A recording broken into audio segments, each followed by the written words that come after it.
सब्ज पहाड़ियों और बहती नदियों वाले एक छोटे से गांव में एक गरीब बेवा और उसकी बेटी लिली रहती थी।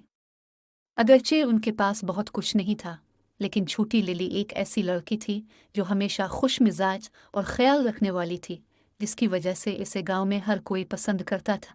एक दिन जब लिली इस बात पर गमगीन थी कि वो कितने गरीब हैं, तीन छोटे और जादुई नजर आने वाले आदमी उनके दरवाजे पर आए।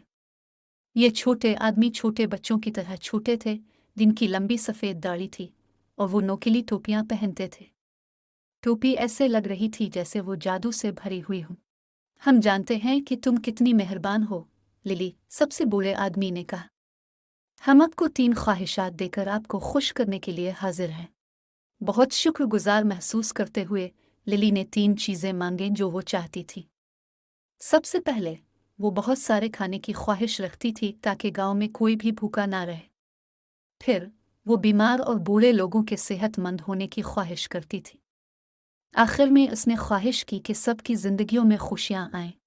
छोटे आदमियों ने मंजूरी के साथ सर हिलाया और एक ही लम्हे में इसकी ख्वाहिश पूरी हो गई।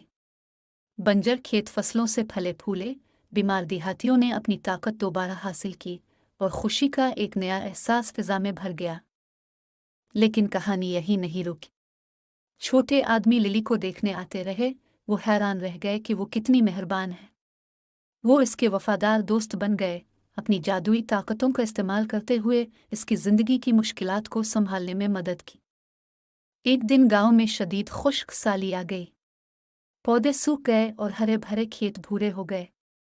लिली बहुत उदासी महसूस करके अपने छोटे दोस्तों के पास गई और उनसे मदद के लिए कहा।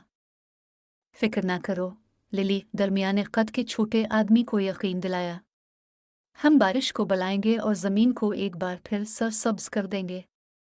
उनके नन्हे नन्हे हाथों की लहर से आसमान सियाह हो गया और बारिश की बूंदें गिरने लगीं। देहातियों ने खुशी का इजहार किया क्योंकि उनके खेत दोबारा हरे भरे हो गए थे और लिली की मेहरबानी ने एक बार फिर दिन को बचा लिया था। जैसे जैसे दिन गुजरते गए, 3 छोटे आदमी लिली की जिंदगी का एक बड़ा हिस्सा बन गए।